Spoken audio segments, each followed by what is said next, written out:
ଶ୍ରୀ ଶ୍ରୀ ଠାକୁର ମୋର୍ ଜଗତ ଜନନୀ ଶ୍ରୀ ଶ୍ରୀ ଲକ୍ଷ୍ମୀ ମା ଶ୍ରୀ ଶ୍ରୀ ବଡ଼ଦାଦା ଆଜିର ଆଚାର୍ଯ୍ୟ ଠାକୁର ପରିବାରର ସମସ୍ତଙ୍କ ଚରଣରେ ମୋର କୋଟି କୋଟି ପ୍ରଣାମ।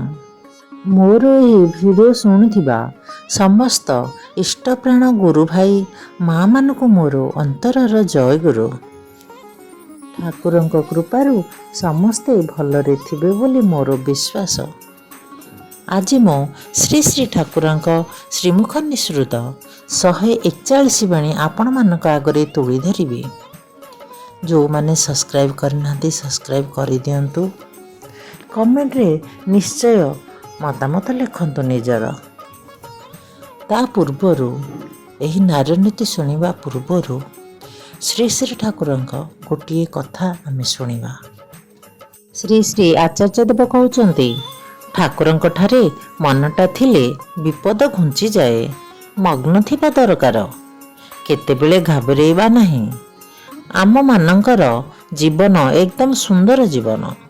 ବହୁ ଜନ୍ମ ସ୍ୱୀକୃତିରୁ ଆମେ ଠାକୁରଙ୍କୁ ଗୁରୁ ରୂପେ ପାଇଛନ୍ତି। ଆଚାର୍ଯ୍ୟଦେବ ଗୋଟିଏ ସୁନ୍ଦର କଥା କହିଛନ୍ତି। ସେତେବେଳେ ଭାରତ ପରାଧୀନ ଥିଲା।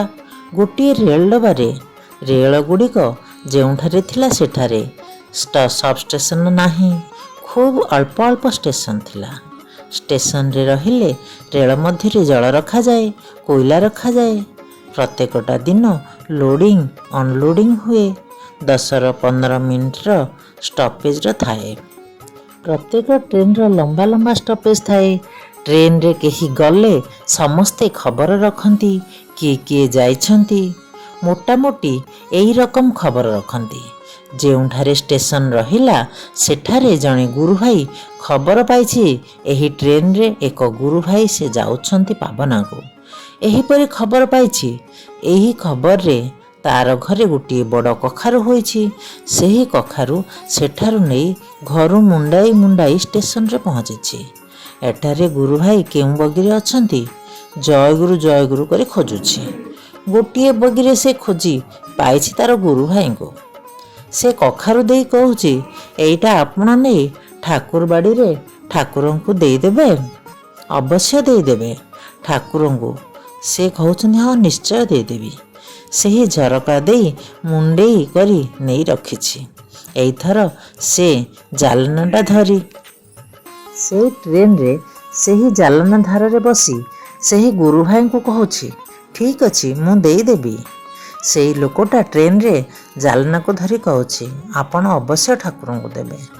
ନିଶ୍ଚିତ ରୁହନ୍ତୁ, ମୁଁ ଦେଇଦେବି। ଆପଣ ଠାକୁରଙ୍କୁ ଅବଶ୍ୟ ଦେବେ। ଏଇ ରକମ କହି ଯାଉଛି। ସେ ଚାଲୁଛି ଟ୍ରେନ ପଥରେ। ଟ୍ରେନ ଛାଡ଼ି ଦେଉଛି।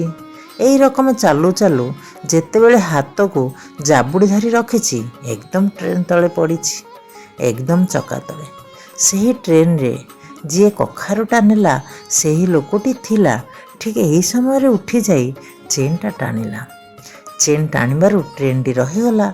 ଏହି ଲୋକଟା କିପରି ଭାବରେ ପଡ଼ିଯାଇ ଟ୍ରେନର ଚକା ମଝିରେ ଲାଇନର ମଝିରେ ପଶିଯାଇଛି। ଅଦ୍ଭୁତ କାଣ୍ଡ।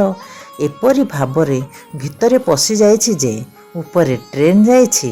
ତାର ପରେ ସେ ତଳ ଦେଇ ହାମୁଡ଼େଇ ବାହାରକୁ ଉଠି ଆସି ଧୂଳି ଗୁଡ଼ିକ ଝାଡ଼ି ଝୁଡ଼ି ଦେଇ କହୁଛି, ଆପଣ କିନ୍ତୁ ନେଇ ଠାକୁରଙ୍କୁ ଦେଇଦେବେ। ଦେଖ ତାର ମରିବା ପାଇଁ ବି ଟାଇମ୍ ନାହିଁ। ଏତେ ଠାକୁରମୁଖୀ ହୋଇଯାଇଛି। ବୁଝିଲ, ଏଇଟା ହିଁ ହେଉଛି ଗଳ୍ପ। ଠାକୁରଙ୍କ ଠାରେ ମନଟା ଥିଲେ ବିପଦ ଘୁଞ୍ଚିଯାଏ। ମଗ୍ନ ଥିବା ଦରକାର, କେତେବେଳେ ଘାବରେଇବା ନାହିଁ। ଆମମାନଙ୍କର ଜୀବନ ଏକଦମ ବ୍ୟୁଟିଫୁଲ୍ ଜୀବନ। ବହୁଜନ୍ମ ସ୍ୱୀକୃତିରୁ ଆମେ ଠାକୁରଙ୍କୁ ଗୁରୁ ରୂପେ ପାଇଛନ୍ତି। ଜୟଗୁରୁ। ଏବେ ଆମେ ଶ୍ରୀ ଶ୍ରୀ ଠାକୁରଙ୍କ ଶ୍ରୀମୁଖ ନିଃସୃତ ନାରୀର ନୀତିର 141 ବାଣୀ ଶୁଣିବା। ନାରୀର ନୀତି 141 ବାଣୀ। ଅମୋନତୀତ ହୀନ ପାତ୍ରସ୍ଥତାରେ ରଜସ୍ପଳା କନ୍ୟାର ଅମତରେ ବା ଅମନୟନରେ କିମ୍ବା ବଳବାଧ୍ୟ କରି ଯଦି ତାହାକୁ ହୀନ ପାତ୍ରସ୍ଥ କରାହୁଏ, ତାହା ଅନ୍ୟାୟ ଓ ଅଧର୍ମ। ତେଣୁ ଶାସ୍ତ୍ରରେ ଅଛି, ଦତାମପି ହରେତ୍ କନ୍ୟା ଶ୍ରେୟାଂ ସଚେତ୍ ବର ଆବ୍ରଜେତ୍। ତୁମେ ଯଦି ନିଜେ କୌଣସି ପୁରୁଷକୁ ବାଗ୍ଦାନ ବା ବାରଣ କରିନଥାଅ ବା ବରଣ ବ୍ୟାପାରରେ ତୁମର ଅଭିମତ ନ ରହିଥାଏ। ଏପରି ଅବସ୍ଥାରେ ତୁମର ପିତାମାତା କିମ୍ବା ଗୁରୁଜନଙ୍କୁ କୁହ, ବୁଝାଇ ନିବୃତ୍ତ ହୁଅ। ବାଣୀ ସଂଖ୍ୟା 141। ପୁଣି ଥରେ। ଅମନତିତ ହୀନ ପାତ୍ରସ୍ଥତାରେ ରଜସ୍ପଳା କନ୍ୟାର ଅମତରେ ବା ଅମୋନୟନରେ କିମ୍ବା ବଳବାଧ୍ୟ କରି ଯଦି ତାହାକୁ ହୀନ ପାତ୍ରସ୍ଥ କରାହୁଏ, ତାହା ଅନ୍ୟାୟ ଓ ଅଧର୍ମ। ତେଣୁ ଶାସ୍ତ୍ରରେ ଅଛି, ଦତାମପି ହରେତ୍ କନ୍ୟା ଶ୍ରେୟାଂ ସଚେତ୍ ବର ଆବ୍ରଜେତ୍।